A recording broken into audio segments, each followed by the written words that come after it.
When Philip Seymour Hoffman died, there was a tremendous amount of public attention, media. Lasted about a week.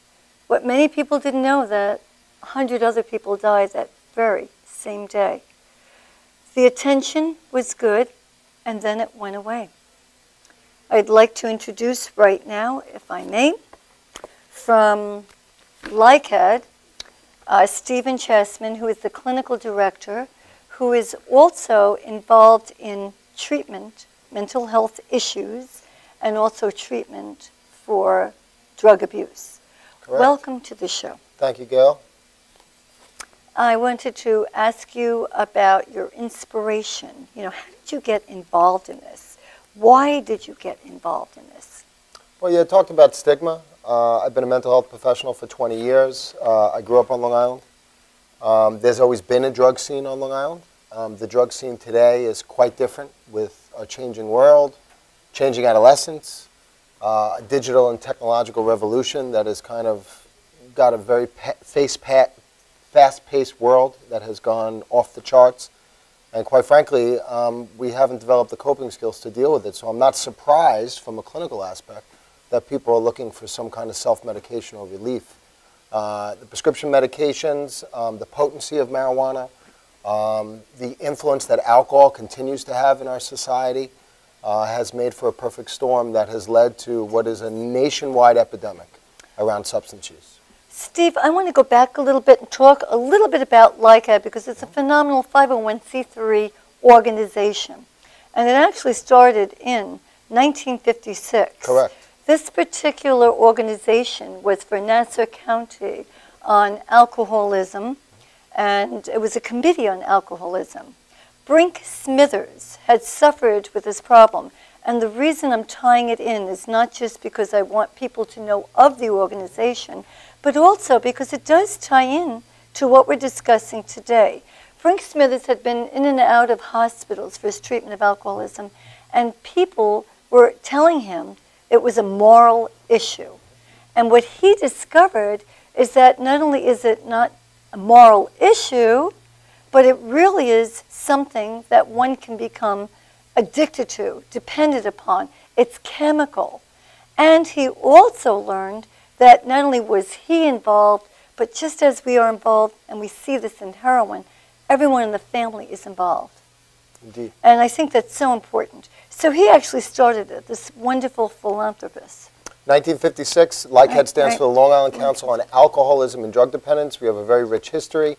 And yes, not breaking his anonymity, but he was very forthcoming in the fact that he was a recovering alcoholic. Alcoholism, we now know, substance abuse, substance dependence, substance use disorders is actually a mental health diagnosis. Right. It's actually a psychiatric illness. So when your show today is focusing on opiates, and we're seeing opiates or benzodiazepine or alcohol or marijuana, any host of substance is actually a mental disorder. There's a book in our field called The Diagnostic Statistical Manual of Mental Disorders. We're in the 5th edition. It's put out by the American Psychiatric Association. Yes. And in there you'll find everything that afflicts the human mind.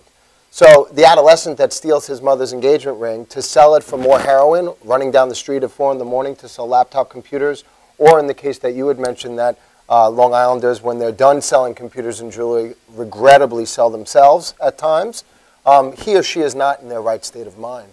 They're void of logic and reason, and they are in the throes of what is a type of mental obsession and compulsion. Obsessions are recycled thoughts. I need another. I need another. And they lead to compulsions, which are repeated behaviors.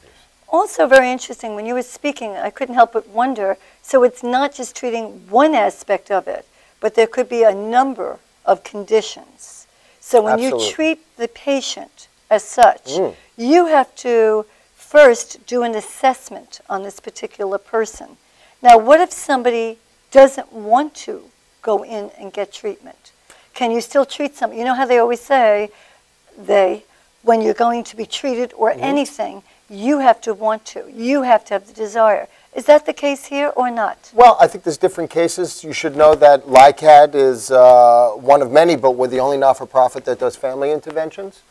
We've been doing family interventions successfully for 50 years on this island. Family interventions are for individuals who are not ready for treatment. In fact, they are resistant to treatment because of denial. Denial is a defense mechanism that is very real, that people do not accept their problem.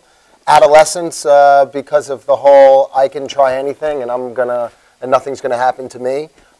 It's not uncommon to see adolescents in the throes of denial and rationalization and not seeing drugs as a problem, but a solution. We ask in the field, and you talk about assessments, and we certainly encourage parents, if you think your son or your daughter or your family member, and this happens to adults too, may be experiencing a whole host of difficulties because of their substance use, please get them for an assessment.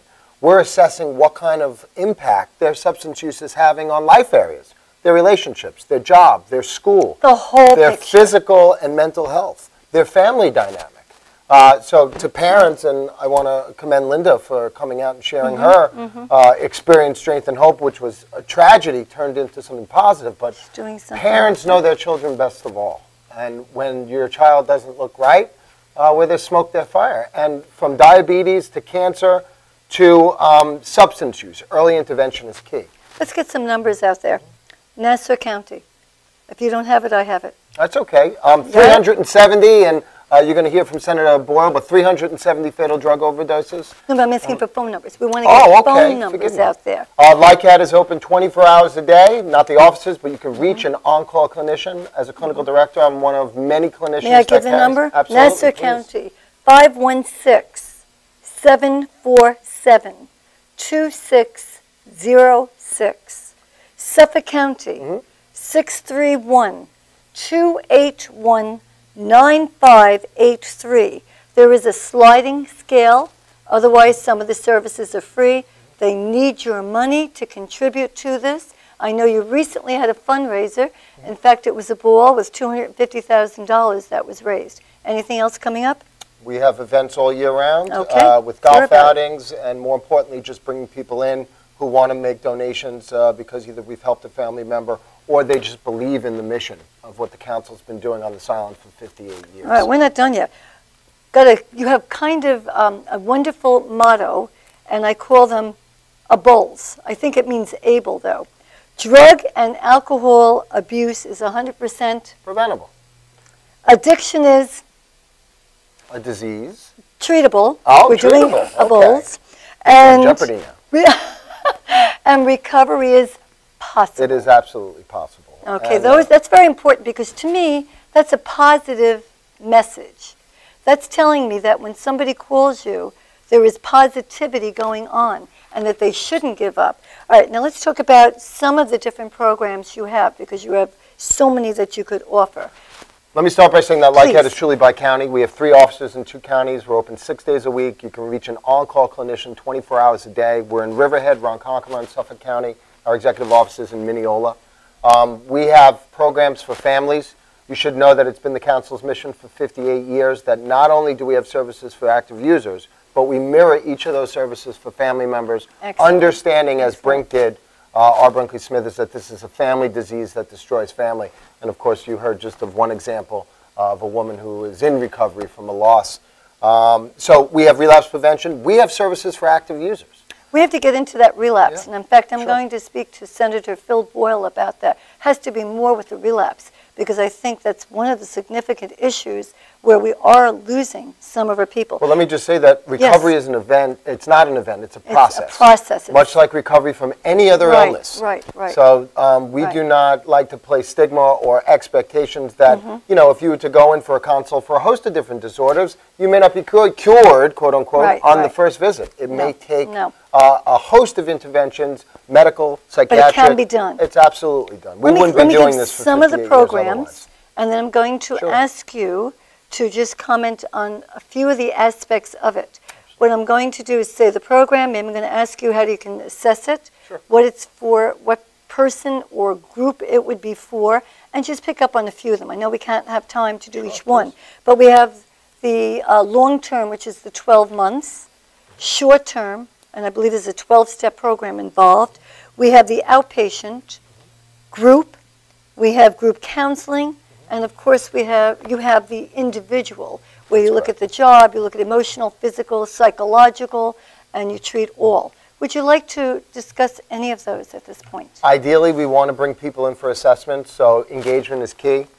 getting adolescents. If they're not mandated by courts, we call it mom-dated. There are moms and fathers and sisters and brothers wait in the waiting room in tears, hoping that their family member will get some help. Our team is very skilled in engagement, in making people feel comfortable. Substance users are not bad people. They are sick people. Traditionally, they do make Say that again, please. Substance users are not bad people. They are sick people. And that's part of the stigma that I think and we have to get rid of that. To overcome. That and we need to work together. We all need to be involved in this. And one of the things that we ask as clinicians is it's not what they use, it's why they use it. They using it. And it serves them some kind of biological, physical, psychological, or social purpose. So when we do an assessment, we're hoping to raise an individual's awareness of and it's not the scales of justice because no one's on trial with us. No trial. It's what drugs do to them as opposed to what drugs do for them. And there's a difference. Please. Now, I know in school there are so many different programs. From kindergarten for seniors, you have Too Good for Drugs. You have guest speakers. You have the Mendez Foundation. You have civic associations. Our student assistance program speaks to over 25 Long Island-based students a year from kindergarten up through college. 68 different school districts, literally from Montauk to Elmont. We have a student assistance program. We have educators that are doing education and prevention all out on the island on any given day, in any given week, in any given school district. And it's really important to recognize that there are many different school districts on Long Island. Every person is vulnerable. And when you said substance use is preventable, we have to teach how to prevent it. Yes, and we're going to talk about the prevention. While I have a minute, I just want to thank Senator Boyle for coming out and his task force, Senator Flanagan, and all the Long Island senators that have really worked really hard to pass legislation. I appreciate you saying that because they've done a tremendous amount. They have represented Long Island as well. And we're going to keep thanking them. Now, I believe it is, Start to Stop, which reaches the 16 to 24-year-olds. I believe you also have the Buddy program. Yeah. What does that mean that you have 50 people to help that one person? Just very quickly, because we are running out of time. Start to Stop is for active users. We have them come in and discuss openly, non-judgmentally, what drugs they think do for them. And we tend to highlight, if they're here at LICADD, then drugs are actually taking a toll on their life. So we help them process that and hopefully integrate healthier coping skills for stress, for anxiety, for low self-esteem, which all human beings have on some level. And we teach healthier coping skills than powders and pills and potions that only mask or medicate. And Steve, this can happen at any age, correct? I'm talking about most of our youth, but any age. Very quickly, before we stop, I think it's so important, and you mentioned before about the brain being affected and the dependency. I have a 2-minute video on that I really would love to show because I think then people will see it as a disease and not this willpower to stop. Could we please see that video? Thank you. Exactly the brain looks like in someone who has addiction, who's going through this, is a pretty remarkable thing. And I think it gives us a lot of insight into how it should best be treated and to also understand it. That's what I'm trying to do here. And I want to explain a couple of things quickly. First of all, this idea that someone has some sort of anticipation of taking a substance, that's sort of the first step. But then there are 2 important steps after that in the brain. And stick with me here. So imagine, for example, as you take a look at this animation I'm about to show you, that someone takes a drug of some sort. What happens there, and this is the middle of the brain, is that there is a sense of euphoria. That's dopamine there, those small little particles. That makes you feel good. Is it any kind of drug? I mean, we're talking everything from cocaine to Xanax. Yeah.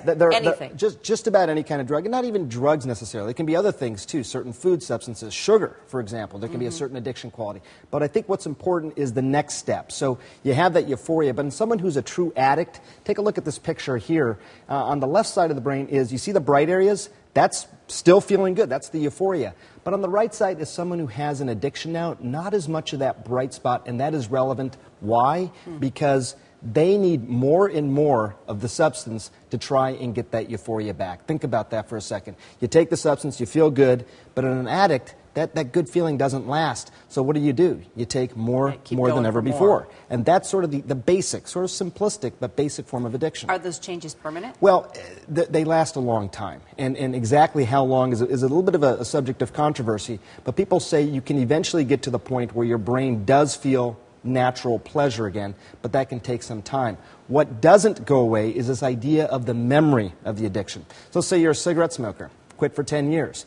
pick up another cigarette and start smoking again, and right away you can go back into addiction. Whereas if you've never smoked before, it would take you some time to build up that addiction It's again. like what they say, well, I mean, folks that we know that have gone through treatment say once an addict, always an addict. There's truth to that, right? It's you aren't just cured. It's a constant battle to stay away from the temptation or feel that euphoria, right? That's right. And people say that, but I wanted to show the pictures of the brain to really explain why that is. Okay. You see that dark areas of the brain, you need a lot of the substance to get that euphoria back. So that's why relapse occurs so quickly. They say 3 days of acute withdrawal, which is painful, 3 months where you're the most sort of subject to relapse again, and 3 years before you really start having natural sort of pleasure again from substances.